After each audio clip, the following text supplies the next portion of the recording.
Assalamualaikum warahmatullahi wabarakatuh.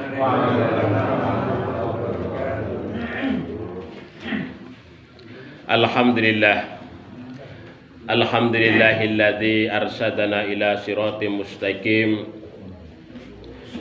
wa hadana ila dinil qayyim.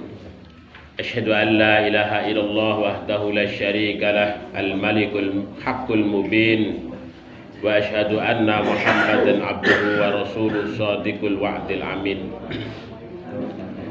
Allahumma salli wa sallim wa barik ala Muhammad wa ala alihi wa ashabihi ajma'in, amma ba'd. Ingkang kawula hormati para pinisepuh, bapak-bapak, ibu-ibu, hadirin wal hadirat yang insyaallah semuanya dirahmati, diberkahi, dimuliakan oleh Allah Subhanahu wa taala. Alhamdulillah, segala puji dan syukur senantiasa kita panjatkan kehadirat Allah atas segala limpahan nikmat yang Allah berikan kepada kita bersama. Alhamdulillah, pada hari ini, pada pagi hari ini kita masih diberikan iman dan Islam, masih diberikan kesempatan oleh Allah Subhanahu wa taala untuk memperdalam pengetahuan kita tentang agamanya. Mudah-mudahan ini menjadi wasilah bagi kita semua untuk menjadi orang-orang yang lebih baik, menjadi orang-orang yang soleh di sisinya. Dan mudah-mudahan sholawat serta salam senantiasa tercurah kepada junjungan kita Nabiullah Muhammad Sallallahu Alaihi Wasallam beserta keluarga, sahabatnya, dan juga seluruh umatnya. Bapak Ibu yang dirahmati oleh Allah, marilah kita buka forum kita, majelis kita ini dengan sama-sama membaca basmalah. Bismillahirrahmanirrahim. Bapak Ibu yang dirahmati oleh Allah Subhanahu wa taala, kita baca dahulu Bapak Ibu sekalian ayatnya. A'udzu billahi minasy syaithanir rajim. A'udzu billahi minasy syaithanir rajim. Bismillahirrahmanirrahim. Bismillahirrahmanirrahim. Walladzina ja'u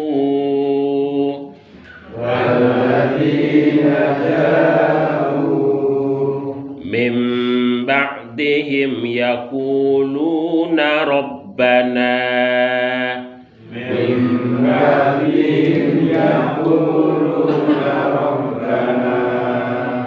Rabbana ighfir lana wa li ikhwanina alladzina sabaquna Rabbana ighfir lana wa li ikhwanina alladzina sabaquna bil imani wa la taj'al fi qulubina sabaquna bil imani wa la taj'al fi qulubina ghillan lil ladzina amanu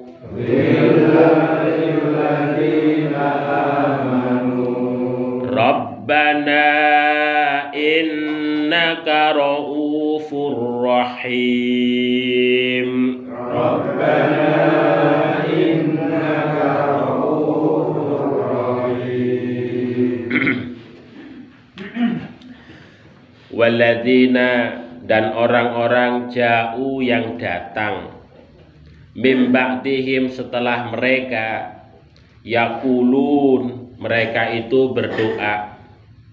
Doanya adalah Rabbana, ya Allah, ya Tuhan kami, ighfir, ampunilah, lana untuk kami, wali ikhwanina dan saudara-saudara kami alladzina yang sabakuna telah mendahului kami bil imani dengan iman.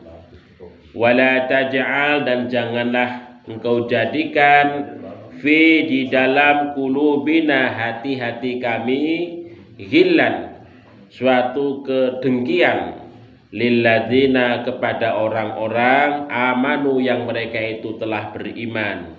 Rabbana wahai Tuhan kami, innaka sesungguhnya engkau raufur rahim, maha pengasih lagi maha penyayang. Bapak Ibu yang dirahmati oleh Allah Subhanahu wa taala, pada kesempatan kali ini kita akan mengkaji tentang ruwahan dan nisfu Sya'ban. Ini kebetulan kita pas bulan Sya'ban menika Bapak Ibu sekalian. Ya, ayat ini Bapak Ibu sekalian ini terkait dengan doa yang dipanjatkan orang-orang yang kemudian. Maksudnya bahwa doa kita orang yang masih hidup itu bermanfaat kepada orang-orang yang telah meninggal dunia juga begitu. Jadi kita sebagai orang yang hidup ketika kita hidup berdoa Rabbana ighfir lana wa li ikhwanina alladzina sabaquna bil iman. Itu doa kita itu juga akan didengar oleh Allah Subhanahu wa taala, yang berdoa mendapatkan pahala, kemudian yang kita doakan fa insyaallah Allah itu akan memberikan ampunan begitu. Nah, ruwahan itu kan terkait identik ya dengan orang membaca doa. Ada yang berasumsi dengan dengan kirim pahala gitu. Nah, kalau yang dalam tanda kutip kirim pahala itulah yang kemudian menjadi perdebatan di kalangan para ulama. Tetapi kalau orang ndonga berdoa bagi orang-orang yang telah meninggal dunia itu memang masyru' disyariatkan.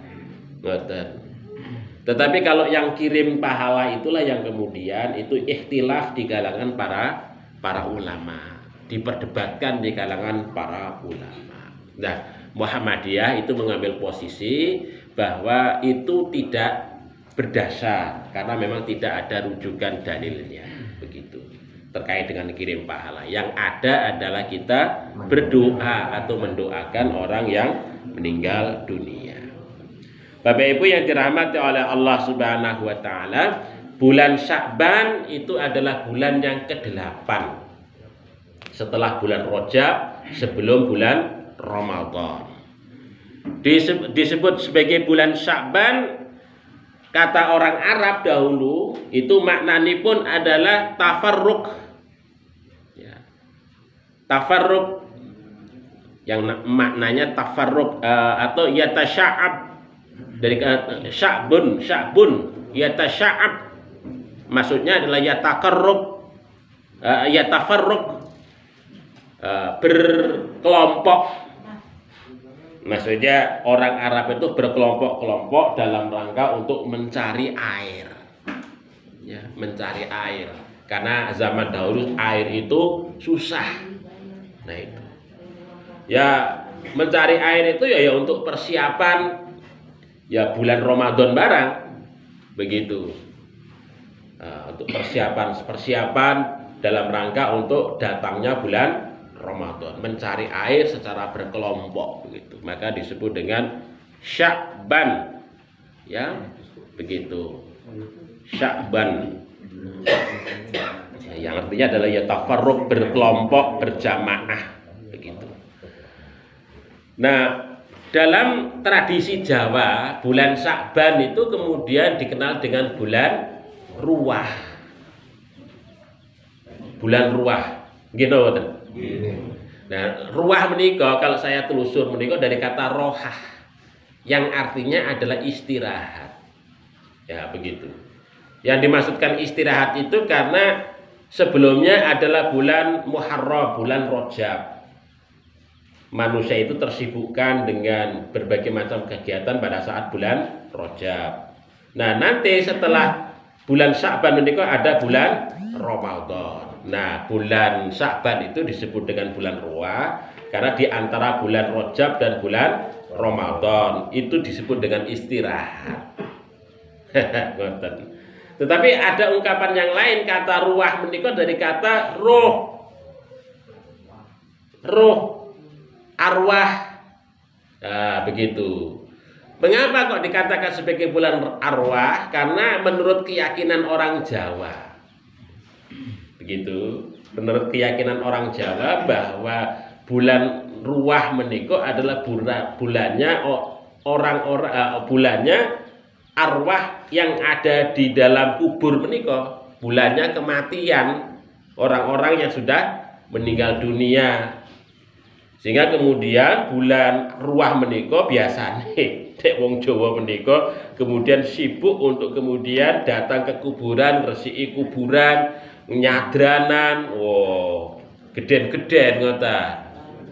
Itu dianggap karena pemuliaan arwah orang-orang yang ada di dalam kubur, begitu. Itu anggapan, persepsi kita orang-orang Jawa begitu, begitu. Jadi anggapannya begitu. Ya begini Bapak Ibu sekalian, terkait dengan terkait dengan ziarah niku dalam syariat angsal napa mboten? Angsal. Ziarah kubur niku nggih angsal Bapak Ibu sekalian. Nggih. Itu disyariatkan. Ya tentu kalau disyariatkan itu kita melaksanakan ziarah menika nggih sesuai dengan ketentuan syariat. Ya begitu. Kita sebelum masuk kubur kita salam dulu, assalamualaikum ya ahlal kubur. Ya, fa inna insyaallah bikum lahiqun. Niku syariatipun. Kemudian masuk ke kuburan kita lepas sandalipun dalam rangka untuk menghormati, gitu kan? Kita berjalan di sela-sela kuburan, nggak boleh kok kemudian kita nginjak-nginjak kuburan. Nah itu. Kita mendoakan ahli kubur, itu syariat yang ditentukan oleh Allah dan nabinya. Nah itu. Ya, bagaimana resik-resik kubur? Nggih angsal. Kuburan diresik-resik nggih angsal, boleh. Begitu. Dengan mau ke kuburan, resik kubur angsal. Begitu. Jadi itu syariatnya ngoten niku. Yang tidak boleh adalah orang pergi ke kuburan mencari berkah. Mboten angsal. Ke kuburan kok pengen menambah mencari rezeki, ke kuburan kok kepengen panjang umur. Mboten angsal sing nika. Tetapi kita ke kuburan dalam rangka fa innaha tudzakirukumul maut.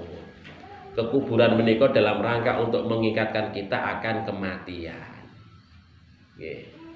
Ngoten niku. Jadi tidak lain dan tidak bukan begitu. Makanya doa kita pada awal masuk ke kubur menika fa inna insyaallah.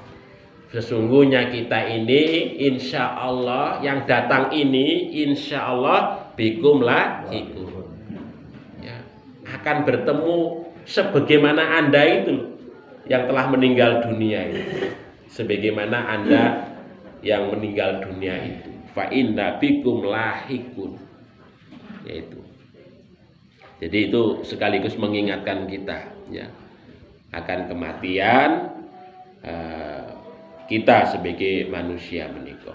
Nah itu tujuan awal orang ke kuburan ki ngoten niku. Jadi bukan yang lain. Ya, yang kedua mendoakan orang yang telah meninggal dunia itu ya. Nggih. Bapak Ibu yang dirahmati oleh Allah Subhanahu wa taala. Nah, terkait dengan bulan Sya'ban itu memang ada keutamaan. Dalam beberapa hadis yang sahih, ini hasan gitu, tingkatan hadisnya itu hasan. Itu saya cari dan saya temukan ternyata memang ada keutamaan-keutamaan di bulan Sya'ban. Salah satu tanda keutamaan di bulan Sya'ban menika Kanjeng Nabi Muhammad Shallallahu Alaihi Wasallam itu paling banyak puasa sunnah di dalam bulan Sya'ban. Ini kalau kita baca di dalam hadis Ummul Mukminin, yaitu Aisyah, Sayyidah Aisyah radhiyallahu anha. Nah, beliau itu menyatakan lam yakun Rasulullah sallallahu alaihi wasallam li syahrin aktsara siyaman minhu li Sya'ban. Tidaklah Rasul sallallahu alaihi wasallam itu adalah banyak puasanya pada bulan-bulan lain selain daripada bulan Sya'ban. Artosipun Kanjeng Nabi Muhammad menika itu kathah nglakoni siam wonten bulan Sya'ban menika. Begitu. Siam nggih, siam sunnah. Bisa Senin Kemis, bisa Daud, bisa ngodok puasa. Nah, itu mengkodok puasa bisa juga. Jadi bulan Sya'ban itu adalah bulan yang di mana Kanjeng Nabi itu paling banyak puasa di antara bulan-bulan yang lain.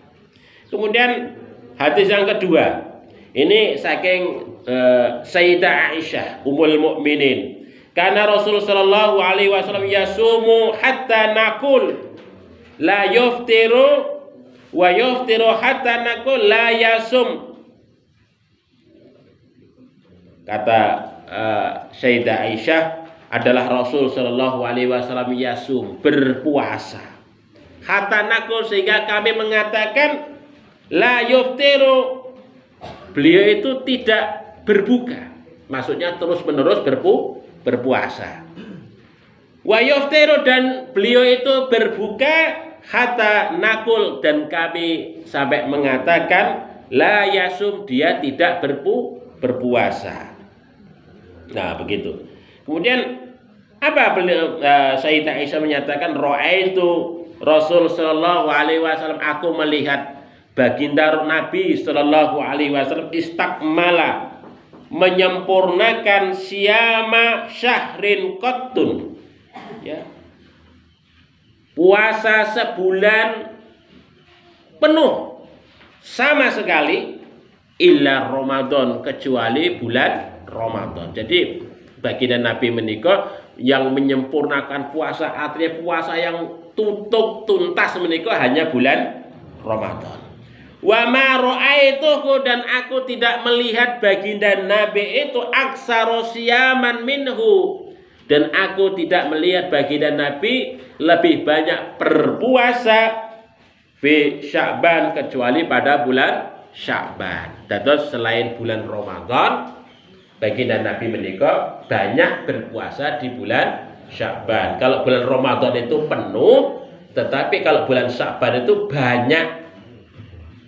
banyak berpuasa dibandingkan dengan bulan-bulan yang lain selain daripada bulan Ramadan. Nah, menika. Nah, niki Bapak Ibu sekalian, kemudian ada perbedaan di dalam memahami hadis menika di kalangan para ulama. Mengapa Kanjeng Nabi Muhammad sallallahu alaihi wasallam itu banyak berpuasa di bulan Sya'ban? Nah, menika ini salah satu pendapat yang menyatakan banyaknya Rasul sallallahu alaihi wasallam berpuasa di bulan Sya'ban menika, Kanjeng Nabi menika di bulan-bulan lain menika banyak meninggalkan puasa 3 hari tiap bulan menika. 13, 14, 15. Yang kemudian Kanjeng Nabi Muhammad pada saat bulan Sya'ban mengkodok puasa sunnahipun pada saat bulan Sya'ban. Nah, itu. Jadi puasa sunnah yang di bulan-bulan yang lain, yang karena faktor perjalanan yang beliau tidak sempat menjalankan menika, kemudian oleh Kanjeng Nabi dikodok wonten bulan Sya'ban. Itu pendapat yang pertama. Kemudian yang pendapat yang kedua, bahwa para istri Kanjeng Nabi Muhammad sallallahu alaihi wasallam ummahatul mukminin nika mengakhirkan kodok puasanya wonten bulan Sya'ban. Sehingga kalau istri beliau menika puasa, Kanjeng Nabi menika menyertai puasa. Ya ngoten. Pokoknya ya umpamanya Sayyidah Aisyah puasa, sesuk kowe arep poso, nggih baginda Nabi, ya wis lek poso tak kancani. Ngoten. Jadi Kanjeng Nabi itu ngancani istrinya pada saat mengkodok puasa pada puasa Ramadan pada saat di bulan Sya'ban, ngancani, nemeni. Nah, ngoten niku. Jadi itu pendapat yang kedua. Kemudian pendapat yang ketiga, Bapak Ibu sekalian, bahwa bulan Sya'ban menika adalah bulan yang terletak antara Rajab dan Ramadan. Nah, karena terletak di antara dua bulan mulia menika, kalau bulan Rajab itu adalah bulan Muharram, kalau bulan Ramadan menika memang bulan yang mubarak, yang penuh berkah menika, yang memang difardukan untuk berpuasa di dalamnya. Nah, kebanyakan umat manusia pada saat bulan Sya'ban menika adalah melalaikan. Artinya tidak mempedulikan bulan Sya'ban menika. Sehingga Kanjeng Nabi Muhammad sallallahu alaihi wasallam menika berpuasa di bulan Sya'ban menika. Tetapi Kanjeng Nabi Muhammad sallallahu alaihi wasallam puasanya itu begini, alasan puasanya. Ya, ini disampaikan oleh sahabat Usama bin Zaid, Bapak Ibu sekalian. Ini alasannya begini. Dan sahabat Usama bin Zaid menika takon kali Kanjeng Nabi Muhammad sallallahu alaihi wasallam, "Ya Rasulullah, wahai baginda Rasul, lam araka tasum. Aku tidak melihatmu berpuasa min syahrin minas syuhur, pada bulan-bulan lain. Matasumu sebagaimana engkau berpuasa di bulan Sya'ban menika."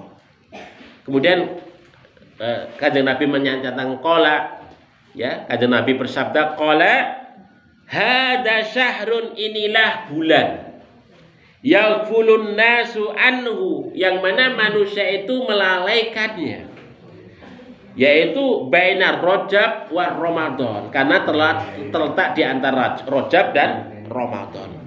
Wa huwa syahrun," kata Nabi, bulan Sya'ban menika adalah bulan yang mana turfa'u fihil a'mal, amal manusia itu akan diangkat oleh Allah Subhanahu wa taala ila rabbil alamin, menuju ke hadirat Allah Subhanahu wa taala. Wa uhibbu, dan aku suka, ayurfa amali, ketika amalku itu diangkat ke hadirat Allah Subhanahu wa taala, wa ana shaim, dan aku dalam keadaan berpuasa. Nah, ngoten niku Bapak Ibu sekalian. Ini alasan Kanjeng Nabi. Mengapa kok Kanjeng Nabi itu banyak puasa di bulan Sya'ban?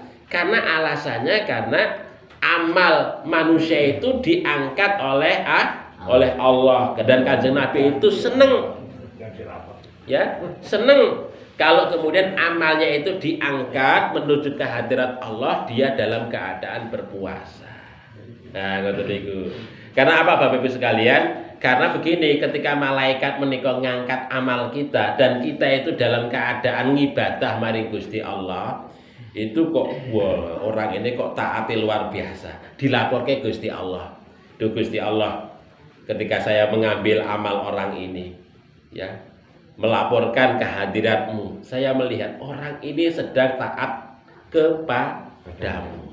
Nah, ngoten niku. Maka Kanjeng Nabi senang untuk melakukan puasa itu. Nah, ini salah satu alasan. Jadi bulan Rajab menika, bulan Sya'ban menika adalah bulan di mana amal ibadah kita menika secara tahunan dilaporkan, ibaratnya ngoten nggih, ke hadirat Allah Subhanahu wa taala sebelum masuk di bulan Ramadan. Nah, ini salah satu alasan mengapa Kanjeng Nabi Muhammad Sallallahu alaihi wasallam menika banyak melakukan ibadah puasa di bulan Sya'ban. Nah, begitu. Nah, ini Bapak Ibu sekalian, alasannya ngoten niku. Oleh sebab itu, bagi ibu-ibu yang masih punya hutang puasa di tahun-tahun kemarin, ini masih bulan Sya'ban, kesempatan untuk nyaur hutang. Diingat-ingat Bapak Ibu sekalian, kira-kira yang tinggal berapa. Nah, itu dibayar sebelum kita masuk bulan Ramadan. Sebagaimana ini yang diceritakan bahwasanya Ummul Mukminin, istrinya Kanjeng Nabi Muhammad sallallahu alaihi wasallam menika mengqadha puasanipun pada saat bulan Sya'ban. Sampai ditemani oleh Kanjeng Nabi. Begitu. Terus nanti bapak-bapak nggih angsal nemani istrinya untuk berpuasa. Nah, begitu, nemani. Nah, karena kalau puasa dhewean iki ya abot nggih. Ya udah saya temani begitu. Tapi biasanya kebalikannya bapak-bapak. Kebalikannya. Kalau bapaknya puasa, istrinya malah menemani itu. Kok jarang istrinya yang berpuasa, kok bapaknya yang nemani. Mendukung dapat pahala itu. Insya Allah berpahala bapak. Oke.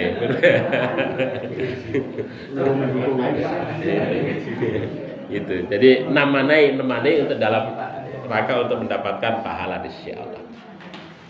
Bapak Ibu yang dirahmati oleh Allah, ini menunjukkan bahwasanya bulan Sya'ban itu adalah mulia, begitu ya, sangat mulia begitu. Karena Kanjeng Nabi banyak melakukan ibadah puasa, begitu. Bapak Ibu yang dirahmati oleh Allah Subhanahu wa taala. Kemudian bagaimana tentang nisfu Sya'ban yang sering kemudian dirayakan oleh kaum muslimin. Ini ikhtilaf Bapak Ibu sekalian. Ikhtilaf, kalau saya baca itu adalah ikhtilaf. Ikhtilaf itu ngeten iki. Jadi ada sebagian kaum muslimin yang memahami nisfu Sya'ban itu berangkat dari surat Ad-Dukhan. Nih, nggih menika bunyinipun inna anzalnahu fi lailatin mubarakah inna kunna mungdirin. Inna sesungguhnya kami anzalnahu telah menurunkannya fi lailatin mubarakah pada malam yang penuh berkah. Inna kunna mungdirin sesungguhnya kami itu adalah memberikan peringatan. Fiha di dalam malam yang penuh berkah itu yufraku kullu amrin hakim. Didistribusikan setiap perkara dari yang maha bijaksana. Nah, begitu. Nah, ayat menika dipahami oleh sebagian ulama bahwa turunipun itu di malam nisfu Sya'ban. Itu. Tetapi pendapat itu adalah marjuh, lemah. Menurut Imam Ibnu Katsir. Dalam tafsirnya Imam Ibnu Katsir menyatakan bahwa orang yang menyatakan bahwa ayat ini yang menyatakan terkait dengan malam nisfu Sya'ban itu adalah terlalu jauh. Karena ayat ini adalah terkait dengan Lailatul Qadar, bukan malam nisfu Sya'ban. Itu menurut pendapatnya Imam Ibnu Katsir wonten tafsiripun. Ngoten niku. Yang kemudian para ulama yang berpegang kepada bahwa pada malam nisfu Sya'ban itu Allah akan membagikan segala perkara urusan untuk semua umat manusia, itu mendasarkan kepada hadis maudhu, hadis palsu.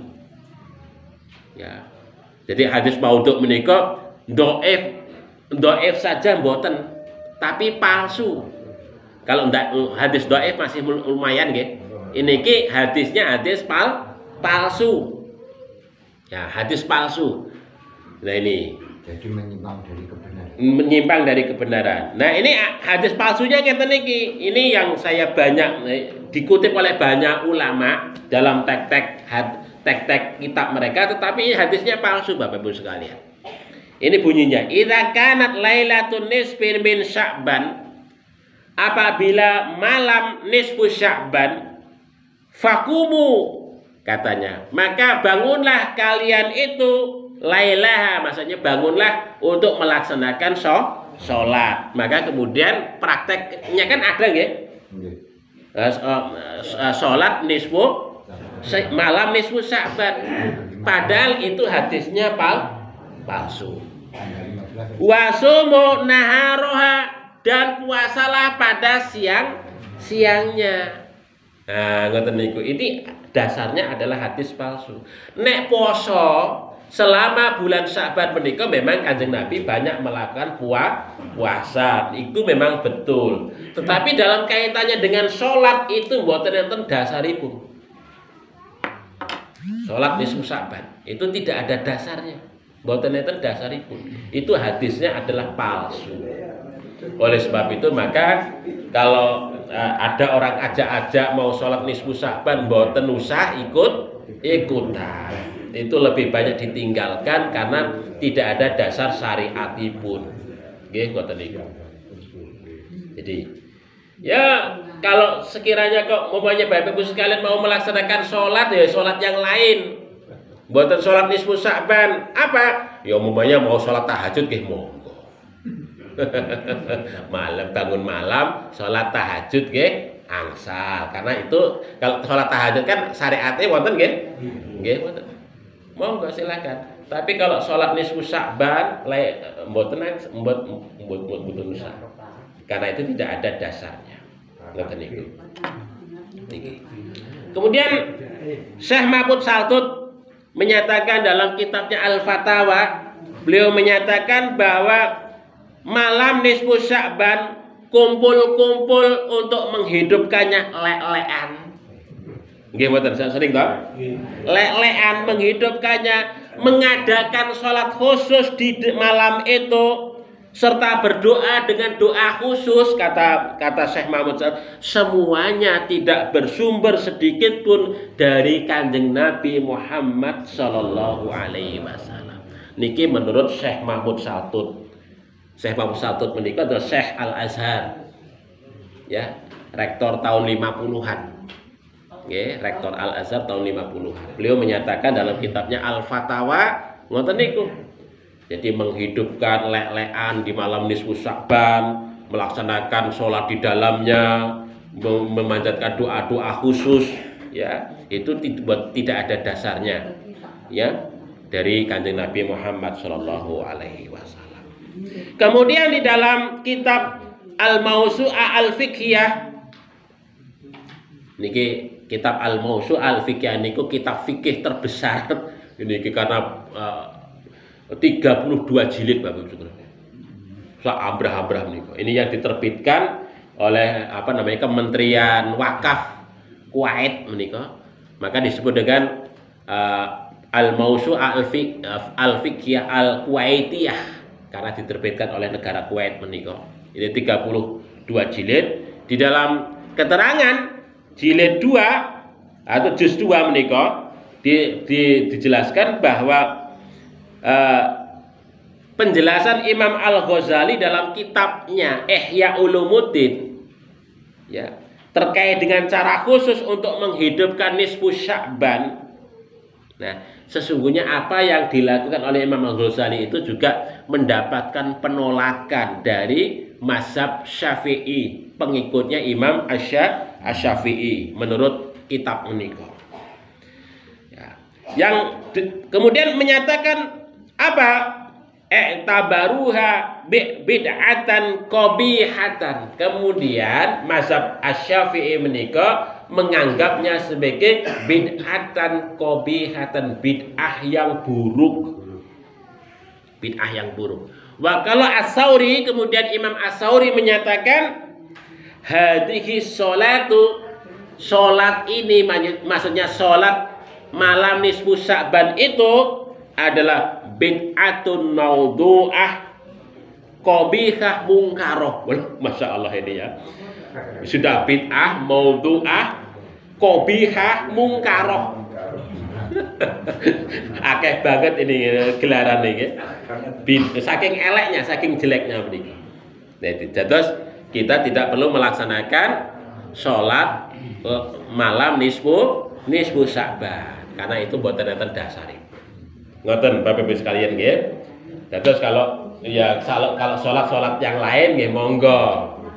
Nggih, salat tahajud nggih monggo silahkan. Tetapi jangan dianggap melaksanakan salat tahajud itu kemudian jangan dikaitkan dengan malam tertentu, tetapi kapan saja itu bisa kita lakukan. Malam apa saja, yang penting malam setelah kita bangun dari tidur itu kita bisa melaksanakan sholat tahajud, bisa kita lakukan begitu. Tapi kalau kemudian sholat nisfu Sya'ban itu tidak ada dasaripun di dalam syariat agama. Begitu Bapak Ibu sekalian. Nah, ini terkait nisfu Sya'bana, nggih. Ngoten niku. Terus nek poso nggih monggo Bapak Ibu sekalian kita lakukan, itu memang ada dasaripun dari Kanjeng Nabi. Begitu. Kalau sholat yang lain itu tidak perlu kita lakukan. Kemudian yang kedua terkait dengan ruahan, sadranan atau nyadranan. Nah, tadi sudah kita ungkapkan bahwa pada prinsipnya orang ziarah menika adalah boleh. Nah, itu kapan saja. Tetapi jangan dikaitkan umpamanya memiliki keyakinan bahwa ziarah pada hari ini itu adalah sangat istimewa karena berkeyakinan Allah begini tidak begitu. Ya. Dan terus kita ziarah itu kapan saja boleh Bapak Ibu sekalian ke kuburan menika. Tidak harus pada bulan Ruah ataupun bulan Sya'ban. Ngoten. Asal ya. Terus tidak perlu dikaitkan pada bulan-bulan tertentu, hari-hari tertentu, kapan saja boleh. Begitu. Ya karena apa? Karena begini Bapak Ibu sekalian, terkait dengan mendoakan orang yang sudah meninggal tadi, ayatnya sudah kita baca. Rabbana ghfir lana wa li ikhwanina alladzina. Nah, itu. Jadi ini kan orang dibaca oleh orang-orang yang setelah waladzina ja'u, gitu kan? Orang-orang yang setelah, maksudnya orang-orang yang setelah ini muhajirin, ansor beriman dan mungkin sudah meninggal dunia, baru datang orang-orang yang belakangan mereka itu beriman, dan orang-orang yang belakangan itu mendoakan orang-orang yang terdahulu, baik itu masih hidup ataupun sudah meninggal dunia. Begitu Bapak Ibu sekalian. Terus kita dalam kaitannya dengan masalah doa kepada kaum muslimin itu memang disyariatkan, dianjurkan, dan itu menjadi amalan, ya, amalan bagi kita semua yang itu kalau kita lakukan mendapatkan pahala dari sisi Allah Subhanahu wa taala. Begitu. Nah, kemudian juga di dalam salah satu hadis Nabi Shallallahu alaihi wasallam terkait dengan orang yang sudah meninggal itu akan mendapatkan manfaat dari doa, terutama adalah anak yang soleh, anak yang ditinggalkan, anak yang soleh mau mendoakan, ataupun anak yang soleh itu beramal baik, amal baik yang dilakukan oleh anak yang soleh itu juga akan bermanfaat bagi orang tuanya yang telah meninggal dunia. Begitu. Tidak harus dihadiahkan secara khusus. Ketika anak pun yang soleh itu melakukan kebaikan, insya Allah orang tua yang mendidik, orang tua yang merawat itu, insya Allah akan mendapatkan pahala dari apa yang dilakukan oleh anak-anak menika. Jadi tidak perlu khawatir, sehingga kemudian tidak perlu kok kemudian mengirim pahala, boten. Jadi yang namanya pahala yang dimiliki oleh anak yang soleh atau amal soleh yang dimiliki oleh anak yang soleh menika, insya Allah orang tua menika mendapatkan porsi dari Allah Subhanahu wa taala. Wabil khususan boten nggih. Boten. Niku Bapak Ibu sekalian, nggih. Nah ini disebutkan wonten hadis kan jelas niku, nggih. Inna mimma yalhaqul mu'mina min amalihi wa hasanatihi ba'da mautihi ilman. Sesungguhnya yang akan selalu menemani orang yang beriman itu adalah ilmu dan kebaikannya. Ya. Allamahu wa nasarahu. Setelah matinya ada ilmu yang ia ajarkan, yang ia sebarkan itu, wa waladan sholihan tarokahu, dan anak yang soleh yang dia tinggalkan. Jadi anak yang soleh yang ditinggalkan itu senantiasa juga akan mengalirkan pahala, insya Allah Bapak Ibu sekalian. Makanya kita susah payah didik anak, nggih, di waktu kecil sampai dewasanya menika, insya Allah semuanya tidak sia-sia Bapak Ibu sekalian. Insya Allah semuanya akan berpahala di sisi Allah Subhanahu wa taala. Nah itu. Nah ini terkait terkait dengan masalah ganjaran pahala ngoten niku. Jadi insya Allah datang senantiasa terus pahala itu akan menghampiri kita karena faktor keikhlasan kita di dalam mendidik anak-anak menika. Ya karena luar biasa Bapak Ibu mendidik anak menika ibaratipun kan nggih napa ibaratnya siang malam tanpa batas nggih orang tua menika. Nggih, siang malam tanpa batas. Maka wajar kalau orang tua menika mendapatkan pahala yang begitu luar biasa dari kebaikan anak-anak yang ditinggalkan itu. Bah, begitu. Ya, niku Bapak Ibu sekalian yang dirahmati oleh Allah Subhanahu wa taala terkait dengan sadranan, ruahan, saya kira nggih kalau ziarah nggih angsal ngresiki kuburan nggih angsal kapan saja. Tidak perlu dikaitkan dengan waktu-waktu tertentu. Kapan saja sempat bisa dilakukan. Sekedhik Ustaz. Nggih. Dene kala rumiyin menika dipun awisi amargi wonten ngaten menika. Nggih. Sakmenika lajeng dipun paringaken utawi dipun dawaken. Nggih. Menika midhare hukumipun dawahipun sunah napa mubah napa. Nggih. Jadi kalau menurut sabdanipun Kanjeng Nabi Muhammad sallallahu alaihi wasallam ziarah menika mubah. Karena apa? Karena dalam kaitannya dengan hukum, Kanjeng Nabi menyatakan nahaitukum an ziyaratil kubur fal'an fazuruha. Aku dulu pernah melarang kalian untuk ziarah kubur, fal'an fazuruha, maka sekarang ziarahlah. Nah, menurut kaidah usul fikih, perintah setelah larangan jatuhnya adalah ibahah, boleh. Boleh. Jatuh itu pun boleh. Nah, kita ziarah kubur akan bernilai sunnah kalau kita mengikuti aturan syariat ketika ziarah kubur menika. Ngaten niku. Jadi kita akan mendapatkan nilai sunnah kalau kita mengikuti bagaimana Kanjeng Nabi menika ketika ziarah kubur itu melakukannya itu. Nah begitu. Tapi ziarah kuburnya itu pada awal hukumnya itu jatuhnya adalah mubah. Begitu. Dan itu akan bernilai sunnah kalau kemudian kita ziarahnya itu mengikuti bagaimana yang dituntutkan oleh Kanjeng Nabi Muhammad. Kita niatkan mengikuti Kanjeng Nabi Muhammad, itu baru bernilai sunnah. Terus mubah menika upami nindakaken nggih sae mboten nggih mboten. Nggih ngoten niku. Itu mubah ngoten niku. Jadi kalau melakukannya itu menurut syariat insya Allah berpahala. Kalaupun tidak melakukan tidak apa-apa, itu namanya mubah Bapak Ibu sekalian. Menika berkaitan kalian babagan kodok Ramadan, kodok puasa.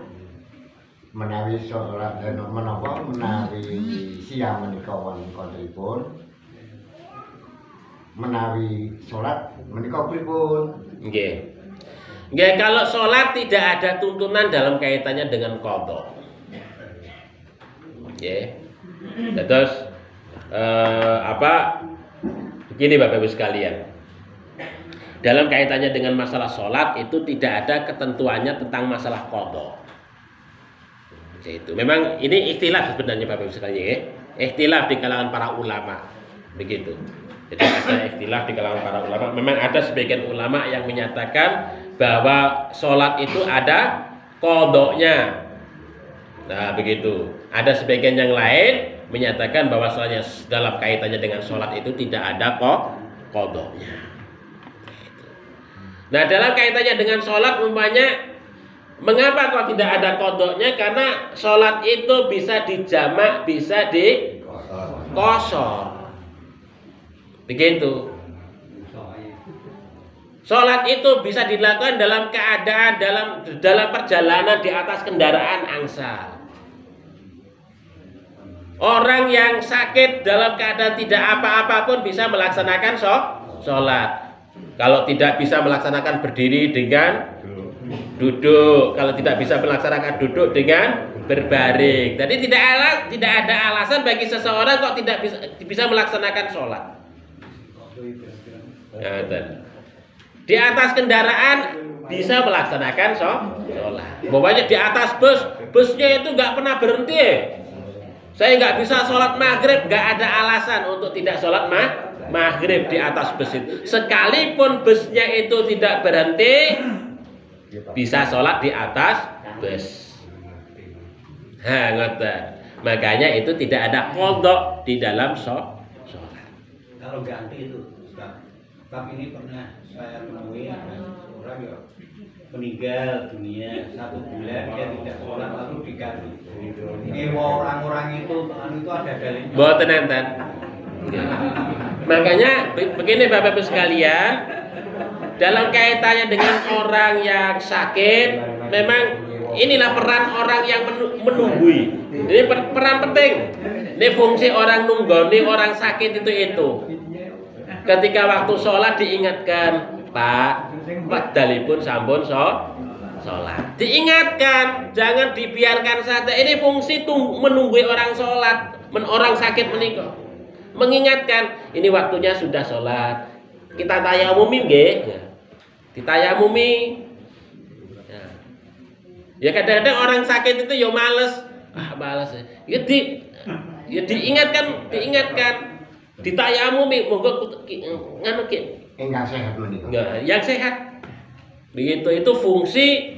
Kalau kita anak-anak yang ngerti gitu caranipun, jangan dibiarkan orang tua ngora sholat dibiarkan dalam keadaan sakit. Wah itu mesak nih Bapak Ibu sekalian.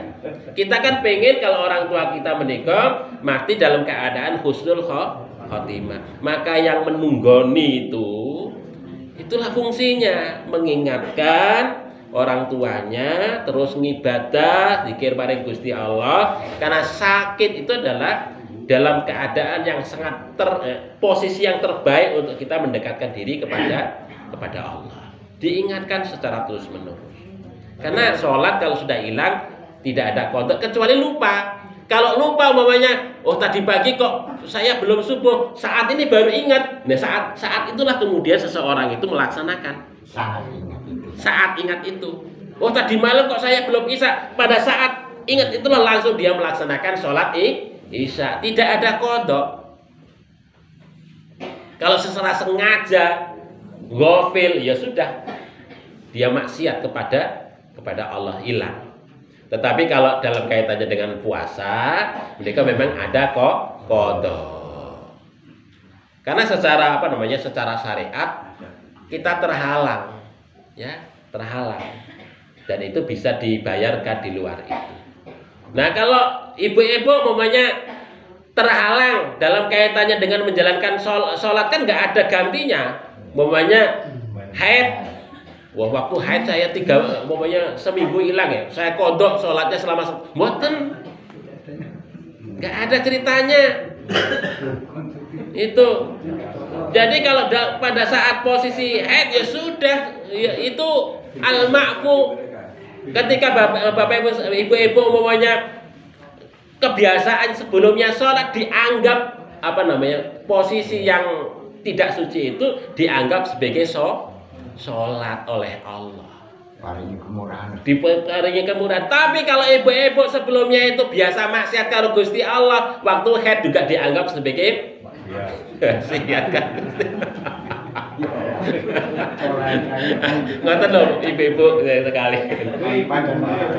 Ibu namanya Anisul Kopri. Anisul Kopri. Sholat gasik nggih. Saya nggih, Bapak. tadi sudah diterangkan bahwa malam nisfu Sa'ban itu kebanyakan orang menjalankan sholat Sa'ban, yaitu yang namanya sholat tasbih.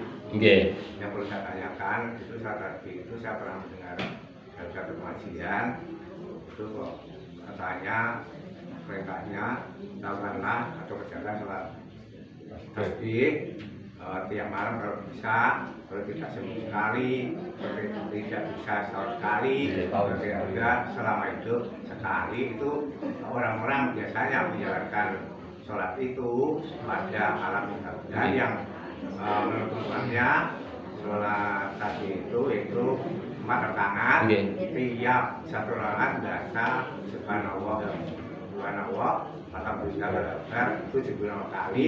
Lalu 4 rakaat itu 300 kali. Itu dasar dari hadisnya itu bagaimana? Nggih, salat tasbih menika hadisnya lemah Bapak Ibu sekalian. Jadi tidak bisa dijadikan ugeman karena dhaif. Dhaifnya itu dhaif jidan. Dhaifnya dhaif banget. Kemudian yang kedua, itu sholat yang aneh, nggak biasa. Nah itu. Maka para ulama hadis mengidentifikasi itu aneh. Karena nggak umum. Nggak umum. Maka itulah salah satu bentuk dari sisi makna dan dari sisi periwayatan itu dhaif. Maka oleh sebab itu ya kita tidak perlu melaksanakan. Tidak perlu melaksanakan. Maka sholat yang lain saja yang sudah pasti. Umpamanya ya sholat tahajud jelas gitu. Umpamanya sholat duha jelas. Begitu. Atau sholat rawatib jelas. Terus kita melaksanakan yang pasti saja Bapak Ibu sekalian. Terus ibadah-ibadah yang boten pasti menikah tidak perlu kita lakukan. Karena apa? Karena kehati-hatian kita. Hati-hati. Jadi kita meninggalkan amalan itu adalah bentuk kehati-hatian kita. Kita takut kalau itu suatu amalan yang kemudian itu tidak bersumber dari Rasul Shallallahu Alaihi Wasallam, kok kita kita sender-senderkan kepada Kanjeng Nabi Muhammad. Kita takut. Kenapa? Kanjeng Nabi Muhammad itu ngendika ngeten iki, "Man kadzdzaba alayya", barang siapa yang berdusta atas namaku, Kanjeng Nabi ngoten, "falyatabawa maq'adahu minan nar", maka bersiap-siaplah tempatnya di neraka.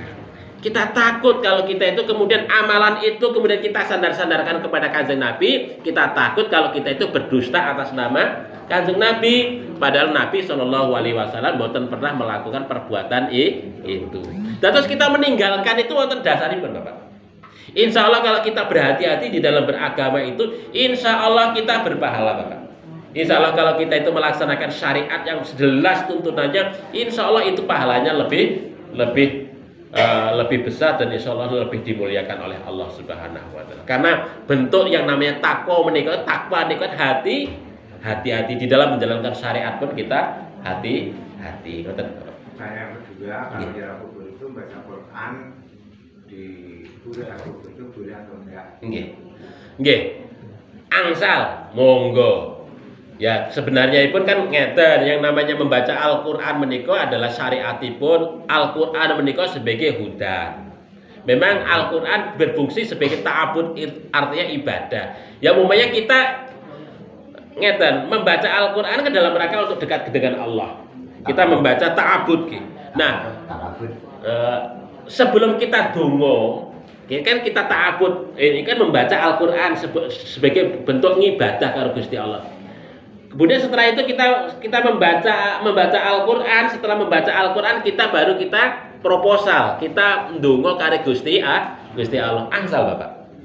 Artosipun kita itu membaca Al-Quran dalam rangka ya ngibadah karo Gusti Allah. Bukan kemudian membaca Al-Quran kemudian kita kirim. Nah ini yang lain. Itu kan biasanya apa? Misal tahlil itu di kuburan. Tahlil. Iya. Lalu berdoa. Nggih. Tradisi. Ya kalau membaca Al-Quran monggo lah. Kalau membaca Al-Quran nggih monggo, tapi diniatkan itu ta'abud, ngibadah karo Gusti Allah, bukan dalam rangka untuk kemudian itu dikirim kepada ngoten niku. Karena apa? Karena dengan ta'abud itu kita kemudian ngibadah karo Gusti Allah, mudah-mudahan doa yang kita panjatkan itu akan lebih diterima, ibaratnya pun ngoten niku. Carane pun ngoten niku, menyikapi ngoten niku Bapak Ibu sekalian nggih. begitu. Ya kemudian kalau kemudian yang tahlil-tahlil yang lain saya kira ya ya namanya kalimat thayyibah itu sebenarnya ya dibaca di mana saja boleh, tetapi kalau dikhususkan di tempat tertentu saya kira ya kita hindari ya, kita hindari ya. Apalagi secara berjamaah dan sebagainya dan seterusnya itu tidak masyru', itu tidak disyariatkan. Nah, tidak disyariatkan nggih. Ngoten nggih Bapak nggih. Tunggal Mas. Nggih. Dipun paringi penjelasan punapa wonten salat sunat tobat. Salat sunat tobat menika lajeng bacaanipun ing pripun lan pripun maupun derekipun paling penjelasan. Nggih, memang di dalam salah satu hadis menika ketika orang itu bertobat, Nabi itu memerintahkan untuk sholat. Nah ini di kalangan para ulama ikhtilaf, Bapak. Ikhtilaf itu yang pertama itu memang ada sholat khusus, sholat tobat. Maksudnya sholat tobat menika adalah sholat mutlak 2 rakaat. Sholat apa? Pokoknya sholat sunnah 2 rakaat. Nah, ngoten. Bacaannya sama sebagaimana sholat biasa. Bagi orang yang pendapat yang lain, maksudnya setelah orang itu bertobat, sholatlah, maksudnya sholat ya segera melaksanakan sholat 5 waktu yang itu menjadi kewajiban utama. Jadi ketika orang itu sholat, ketika orang itu bertobat, jangan sampai kok kemudian menunda-nunda. Maunya seseorang itu dari non-Islam ke masuk Islam itu kan. Nah saya itu belum bisa sholat ya, pokoknya iso ora iso segera sholat. Apakah itu sholatnya pada saatnya itu rubuh-rubuh gedangan? Ya sholat, karena itu kewajiban yang tidak bisa ditinggalkan. Maksudnya pun ngoten niku. Oleh sebab itu maka itu ikhtilaf di kalangan para ulama. Makanya di Muhammadiyah yang namanya sholat taubat niku mboten wonten. Nah, ngoten niku karena ikhtilaf. Itu ikhtilaf. Karena kaidah ikhtilaf menika al-khuruju minal khilafi mustahabun. Keluar dari ikhtilaf menika adalah mustahab. Itu dianjurkan, disukai. Karena hukum pada awalnya sholat tobat itu tidak ada, maka kembali kepada sesuatu yang tidak ada. Maka Muhammadiyah mengambil yang tidak ada menika. Karena itu ikhtilaf. Maka maksud hadis itu ketika orang itu bertobat dari maksiat itu maksudnya sholat, maksudnya segera melaksanakan sholat 5 waktu. Nggih Bapak. Yang terakhir. Yang terakhir ya. Nggih. Melanjutkan selanjutnya Nggih. Sholat mutlak itu dilaksanakan waktunya kapan? Nggih. Yang namanya mutlak itu kapan saja kecuali waktu yang terlarang. Waktu yang terlarang menika yang pertama adalah ketika matahari terbit ya, kemudian di tengah dan pada saat tenggelam. Itu yang tidak boleh. Jadi sholat mutlak kapan saja bisa dilakukan. Ngoten niku. Atau setelah asar. Pokoknya setelah asar sampai maghrib nggih. Karena apa? Karena waktu setelah asar dan maghrib tidak ada sholat. Ya, tidak ada sholat. Ngoten. Saya kira begitu Bapak Ibu sekalian untuk pertemuan kita pada pagi hari ini. Ada kekhilafan, mohon maaf. Marilah kita akhiri majelis kita menika dengan sama-sama membaca doa kifaratul majlis. Subhanakallahumma rabbana wa bihamdika asyhadu an la ilaha illa anta astaghfiruka wa atubu ilaik. Assalamualaikum warahmatullahi wabarakatuh.